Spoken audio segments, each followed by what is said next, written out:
మారుమూల ప్రాంతం పూసుకుంటూ వెళ్ళాను. అక్కడ ఉన్న కోయ రెడ్లు, కొండ రెడ్లు, ఒత్తి కోయలు, గో ప్రదేశాల ఓపెనింగ్ కి వెళ్ళాను. వాళ్ళ ఆనందం చూస్తే నా కళ్ళెమ్మట కూడా నీళ్లు చెమ్మగిల్లాయి.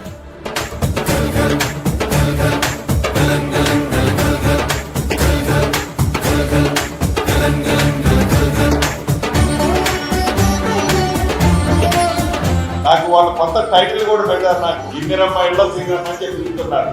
ఈ ఇల్లు అనే అంశం రాష్ట్ర వ్యాప్తంగా ఒక వైబ్రేషన్ అయ్యాలి మా కాంగ్రెస్ ప్రభుత్వానికి.